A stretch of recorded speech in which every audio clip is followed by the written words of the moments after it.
She should be learning fake or creating fake languages in her spare time or whatever. Like, oh, here's this language that was in Lord of the Rings. That's a real fake language. Yeah. What are you talking about, Paul? This conversation just got real serious for a second. Yeah.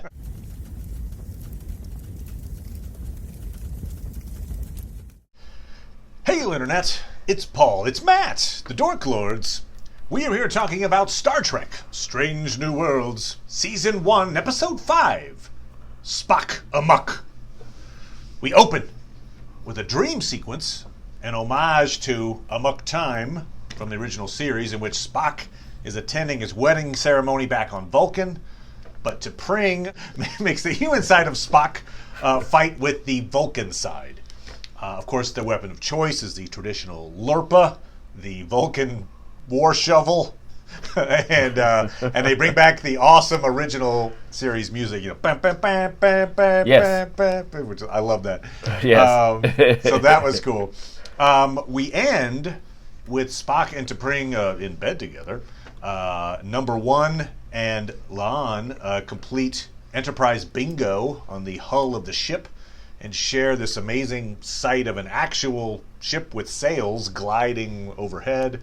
And Chapel almost admits that she has feelings for Spock. Yes. So basically, this was a shore leave episode played for comedic effect. Paul. Yes. What did you think of episode 5? I liked it. It's funny. I feel like the last episode I may have thought, this is the best episode yet.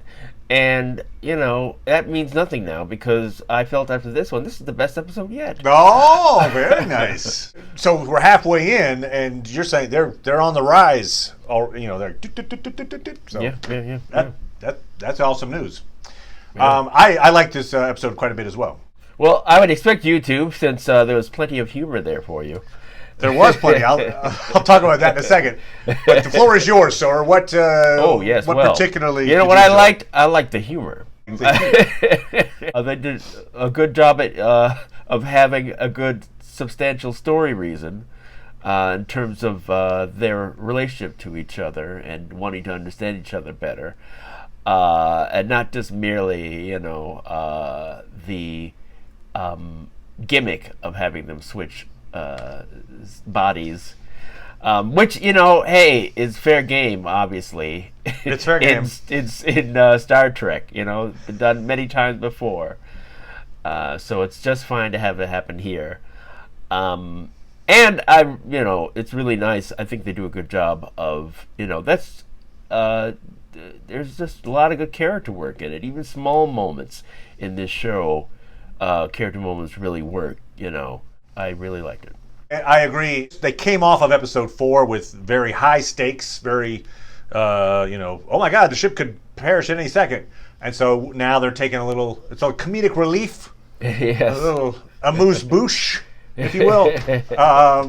So it's low stakes, but not to the point of being disinteresting or something. It's, yes. Yeah.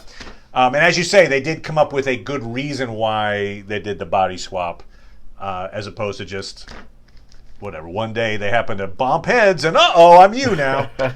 In fact, this isn't really a complaint about the show, but I would just say I almost want them to maybe even push the comedy a little farther. The body swap doesn't happen until about after 20 minutes in. So about halfway through the episode is when the actual swap happened.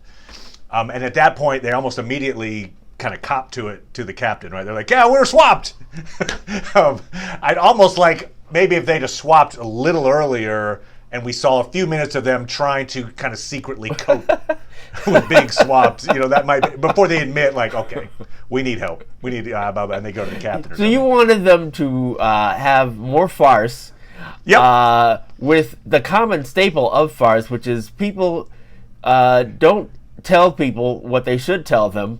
You wanted that, even though... maybe. Even though for their characters, really, it's right. not... For Vulcans, yes. Vulcan logic. Yes. Would be, yes. No, yes. Exactly. I wanted the doors to suddenly be opening and closing, like a typical. And I wanted him to open them and then close them. And then somebody else comes in. Yeah, well, you wanted the whole crew of the Enterprise to try to pack into Spock's quarters. You wanted that. Yep. I want to see the importance of being earnest. In Spock's quarters, basically, which actually would work with Vulcans, right? The importance of being earnest. But exactly. But that said, they pushed the comedy to a point that it was still relevant to a story, and they weren't just necessarily being silly for silly's sake. So I appreciate that. I appreciate that they kind of stayed on task. They the point I think of this episode, the main plot obviously being Spock and T'Pring, but there were subplots as well. And all of those plots kind of dealt basically with empathy, with seeing the other side's point of view. In any kind of a conversation or an argument or discussion, see it as Pike says, radical empathy, is what he calls it. So in that case, one of the B plot is, hey, diplomatic mission. I think they're called the Rungovians. Anyway, there's a new group, and the Federation really wants to bring them in.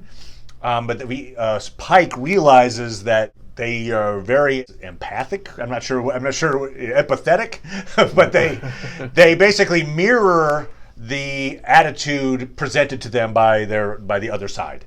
And so Pike basically says, okay, what I'm going to do is I'm going to mirror to you that I understand you. Yeah, you really probably shouldn't join us. I get it. From your point of view, maybe you shouldn't join us.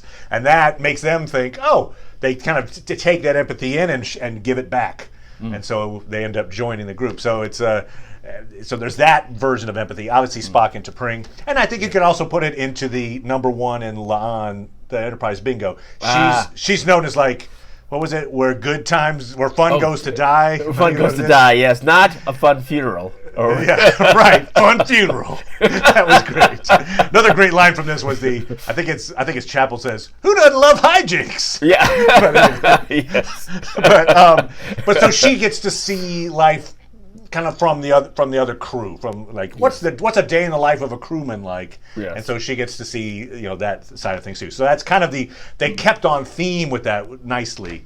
And kept it kind of from spinning out of control, but but fun, very fun so I'm going to interrupt you. Another joke that I loved, like I know how a door works. Right.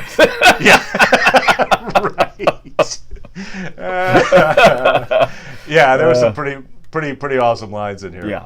Also, we mentioned it, like they did actually pay homage to Duck Amok. I had to say, right? Duck Amok. It's Daffy switching bodies. Damn it if they didn't have Spock switching bodies. Yes, so I yes, feel like I guess, okay, yes. I think they did lean into that. Give them the check plus on that. All right, yes. It's funny, I hadn't thought of it from that perspective, but yes, his body does change, yes. Right. It's not like he's not swapping bodies, his bodies change, yes. Right, his bodies changes, right.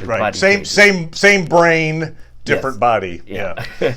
It's interesting, because we know, assuming this is in the actual original timeline, yes, that ultimately T'Pring and Spock are, their relationship's probably not going to work out. Yes. So it's interesting. Like they seem to have come to an understanding at this point, but there's a suggestion that somewhere down the line, maybe these problems that they are encountering with each other come back, right? Like, I understand that Starfleet's important to you and you have an important work to do, but you still spend an awful lot of time. I don't know, like any couple does. You have these moments. So in this moment, they've come together, but apparently at some point they're going to drift apart again. Yeah, I have to wonder though, if Pike had let T'Pring finish his statement to that group, where it would have ended if it would have actually ended. She probably would have said the same thing that he was going to say. Right. You're right. You probably don't want to be in this group. It's like, no, it's more important that the human says that. Right. Oh, now this is interesting too. So obviously she sees that this work that Spock is doing is very important and very inspirational, and it's good stuff. I think maybe the important lesson he learns from spending a day as her, Yeah. is kind of the emotional abuse that maybe she gets from As a result of being involved with him. Yeah. Yeah. Like he's probably, he's experienced the racism of Vulcans probably most of his life. But Yes. it maybe hadn't occurred to him that like people associated with him also do. Yeah. Maybe, Yeah. and so Yeah. there's a cost to like saying that you're pro Spock. Your contemporaries are going to be, jerks to you. It just occurs to me that they are perfectly willing to allow the racism of Vulcans.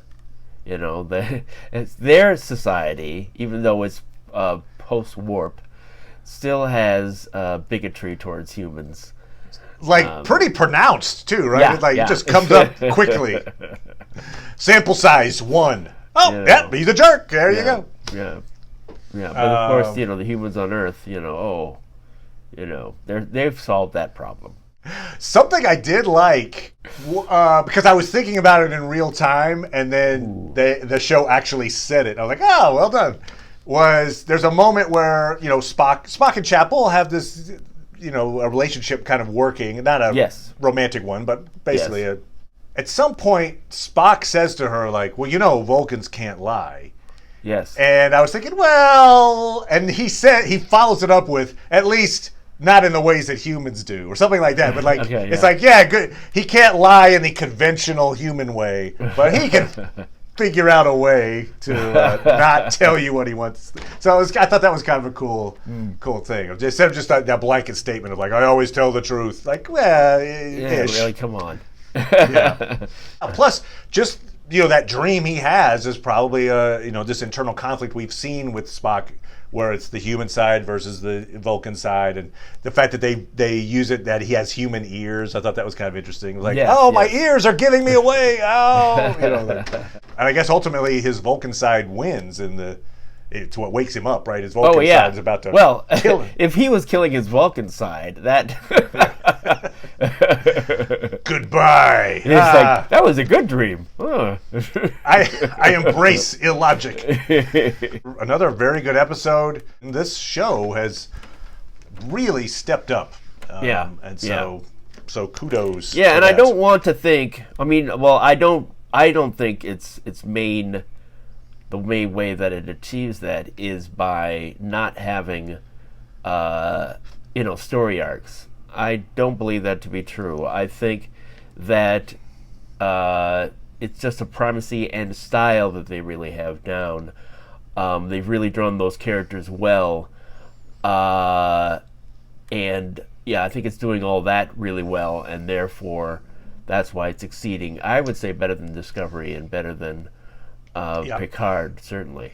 Just talking off the cuff here, but I do feel like, as you say, I don't think they don't start to neutral at every episode again. They do have through lines. T'Pring and Spock have a relationship, but that relationship is going into whatever. So I do feel like, though, maybe some of the other two shows, like say Discovery, maybe because of those like giant mystery box arcs that they had, maybe they were sacrificing the short-term, inter episode arcs for this giant arc, and that it kind of just made the show to show you just didn't feel as connected as you do in these. I don't know. Well, perhaps the danger and with some of those arcs that they create is that you really make each episode dependent on so if you have a third or a fourth in that arc that doesn't work, it's like, well, okay, now you've got this big part of it doesn't work.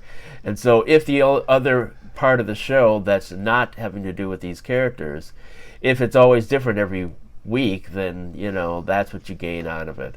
Trying to tie everything into that, it's hard to do. I don't want to say that Star Trek can't do them. I think they should be expanding what Star Trek can do. So yes, something that's even more sitcom-y, I think, would be good, and something that is more like a spy show, which I think that's the hope for the Section 31. That show seems to be the future of that show is uncertain. Let's put it that way. Yeah, it is, but I think they should double down on this. And something that I don't think they're even thinking about, but I think they should consider doing, is continuing on in the Kelvin universe. I think they can go ahead and I think they should start a show that takes place during the era of Next Gen, but with the idea of, okay, what changes would have come forth from that Kelvin universe, and start to thread in stories, or at least the characters that also appeared in Voyager and Deep Space Nine, and and just really do it. And you can do it. I think you can do it all. Kind of similar in some ways to what we're seeing now in this last year with the multiverse entering the MCU, right? Where it's like they brought it in, and now you could tell stories if you wanted in completely different versions of reality. Well, yeah, I guess we haven't seen the decisions they've made from it yet, right? I mean, in terms of how it relates to the X-Men universe, right? So is that a separate one, or has it been somehow occurring without us knowing about it? Right. I think they could do it. I think they could decide that certain things perhaps aren't in that universe, and that's okay. Now, that said, while I would be interested in seeing a Star Trek that is sitcom-y, I am looking forward to this show returning to more of the, there's danger afoot type of show. I think this was an awesome show in and of itself, but I probably wouldn't want this show to always be like this for the next 5 episodes. Oh yeah, well, obviously it's not, right? Right, it's not. So they're always changing up genres and everything, and not unlike the original series or Next Gen or even Deep Space Nine or Voyager, they had episodes that were lighter in nature. So it's another aspect of Star Trek. Oh, you know what though? One thing that while there were nice aspects with La'an and Number One, I wasn't in love with that, storyline, that Enterprise bingo thing. There were nice character bits that came out as a result of it, I guess. But I don't know. What didn't work, I guess? Well, I guess the ultimate result I'm not really sure of. I guess they were finding ways to, be as careless as these crew members doing this. Let's be careless. Or as I guess getting to the spirit. Maybe I'm being too harsh on it. Although, okay, so one thing it did make me think about is this sort of idea of, Number One is a sort of, overachiever. Okay, yep. So she's happy not to, take time off. She's rather using time off to be more competent. Okay, and they haven't really narrowed in on that part of her character, which is perhaps how she's trying to overcompensate from people thinking badly of people who are genetically altered. Right, and the Illyrians. And so she's trying to overcompensate by perhaps, just trying to show everybody that she's really the best. And La'an is, somebody who also doesn't spend a lot of time doing, because her family, died and she feels driven, I guess. And so, it's interesting that, I think something they sort of talk about in terms of anybody who's involved in Starfleet is an overachiever, actually. So it shouldn't be that, we don't understand her because she doesn't do this stuff that's, I feel like most of the time if anybody's doing like extra hobbies or whatever, it's so that they can beef up their resume. It's like, I thought this would be good for me to do because then people would see I'm involved in other things. And look at this. Here's some skill that ended up saving my life when I was on a mission because I could do this. I could fence or whatever, referring to Sulu. Somebody, they always like bring up, I have this interest in strange botanical things. Oh, good thing that we're on this planet and you can bring that out, It's like everybody on the ship is, an alpha or whatever. They're all like that. So right, Uhura was whatever first in her class of thousands. Yes, exactly. Yes. Speaks 37 languages. Yeah. She should be, learning right in line. Yeah. Yeah, she should be learning fake, or creating fake languages in her spare time or whatever. Like, oh, here's this language that was in Lord of the Rings. That's a real fake language. Yeah. What are you talking about, Paul? This conversation just got real serious for a second. Yeah.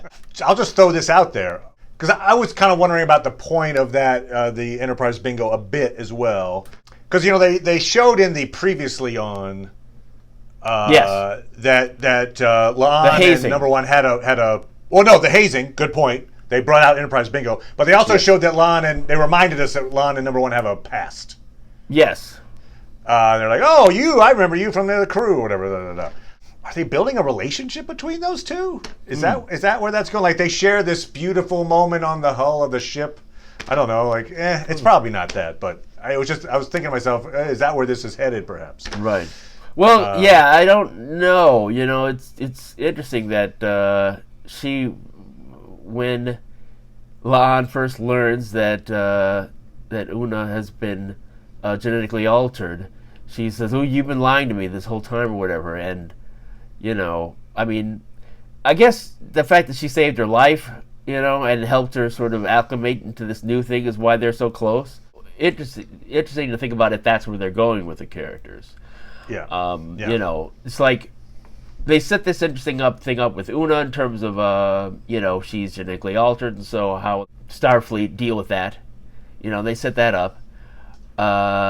And also that La'an has this thing in her past with genetic alterations or whatever. Maybe we've seen all that we have about that, but I wonder if that's the only sort of plans they have. I mean, we don't know anything else about Una.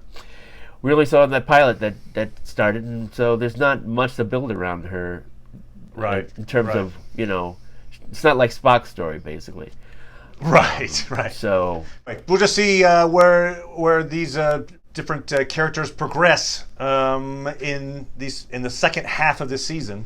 Yes, we're also encountering the second half now of the Kenobi series. So yes, we journey onward. There's so much. We need to have a huger. We need a bigger channel, Paul. we need Paul 2 and Matt 2.0 to be covering, we do Stranger Things and The Boys and like Miss Marvel's coming out. Like there's a whole bunch of stuff where we're like, I'm covering 2 shows. That's pretty much all we can do. Yes. So anyway, we'll do our best, and we're gonna kind of pick and choose the stuff that we think is the coolest and to give to the Dork Lords community. But anyway, thank you as always, Paul. Appreciate it, good sir. No problem. And we'll be back next time. Bye. Bye.